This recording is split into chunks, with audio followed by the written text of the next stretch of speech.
তিন হচ্ছে এখানে খুবই পরিকল্পিতভাবে এলজিবিটি কিউকে এখানে অর্থাৎ হোমোসেক্সুয়ালিটি যেটা সমকামিতাকে এস্টাবলিশ করার জন্য আইনানুগ কাঠামোর মধ্যে খুব সুকৌশলে নিয়ে আসা হচ্ছে।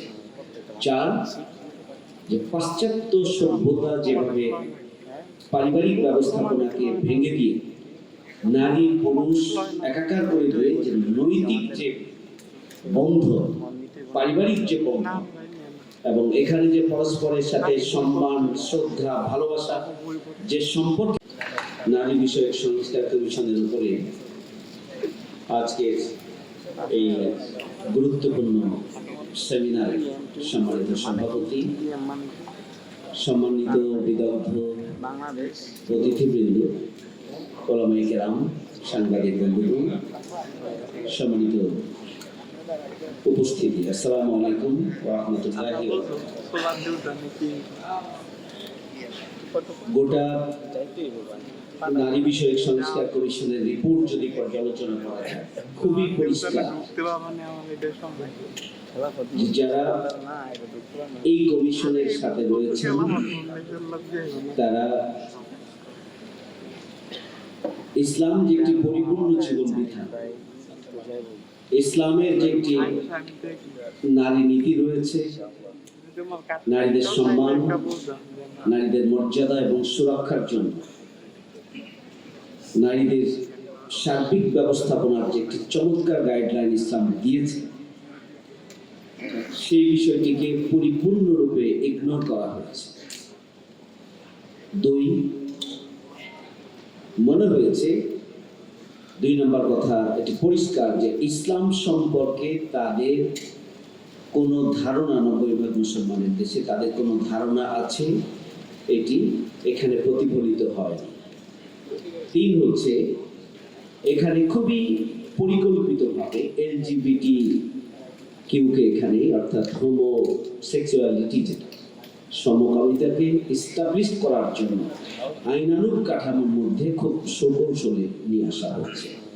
চার, যে পাশ্চাত্য সভ্যতা যেভাবে পারিবারিক ব্যবস্থাপনাকে ভেঙে দিয়ে নারী পুরুষ একাকার করে দিয়ে যে নৈতিক যে বন্ধন, পারিবারিক যে বন্ধন এবং এখানে যে পরস্পরের সাথে সম্মান, শ্রদ্ধা, ভালোবাসা যে সম্পর্কের জায়গাটা, সেটিকে একাকার করে দিয়ে মূলত একটি পাশ্চাত্য সংস্কৃতি চাপিয়ে দেওয়ার জন্য খুবই পরিকল্পিতভাবে এই নারী বিষয়ক কমিশন সেটি রিপোর্ট দিয়েছে।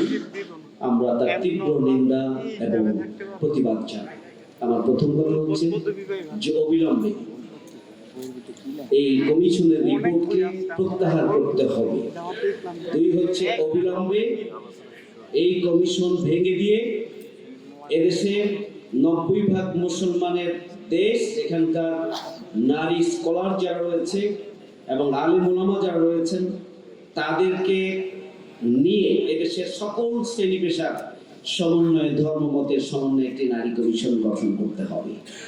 তিন নম্বর হচ্ছে যে ব্যক্তিগত এবং পারিবারিক যে বিধান নারীদের জন্য ইসলাম দিয়েছে, সেটিকে বহাল রেখে অন্যান্য উপজাতি এবং ধর্মীয় গোষ্ঠী যারা রয়েছে তাদের ধর্মে নারীদের সম্মান এবং মর্যাদা সুরক্ষার জন্য যেটি রয়েছে, যদি তারা সেটি পছন্দ করেন তাহলে সেটিকেও প্রয়োজনে তাদের জন্য অ্যাকোমোডেট করে একটা নারী নীতি একটা এখানে এস্টাবলিশ করতে হবে।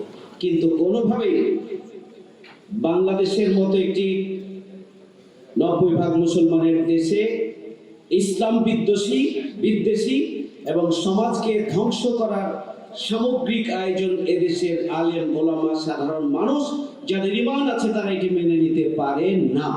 এই জন্য যদি সরকার, আমরা মনে করি অন্তর্বর্তীকালীন সরকার যাদেরকে দিয়ে এটি করেছেন তারা বিদেশ থেকে টাকা পয়সা নিয়ে এনজিও পরিচালনা করেন এবং তারা তাদের অ্যাসাইনমেন্ট বাস্তবায়নের জন্যই একটা নারী নীতি দিয়ে তাদের প্রতি তারা তাদের দায়বদ্ধতার জায়গাটা পূরণ করেছিল। এটি অসম্ভব, এটি মেনে নেওয়ার মতো কোনো নীতি নয়, মেনে নেওয়ার মতো কোনো রিপোর্ট নয়। এটি অবিলম্বে বাতিল করার আমি দাবি জানাচ্ছি এবং এই ইস্যুতে প্রয়োজন হলে সকল দল মত ধর্ম বর্ণ মিলে একটা ঐক্যবদ্ধ আন্দোলন প্রয়োজনে গড়ে তোলা হবে যদি তারা এখান থেকে সরে না আসেন। এটি কোনোভাবেই গ্রহণ করার মতো নয়। সবাইকে ধন্যবাদ। আল্লাহ হাফেজ। আমি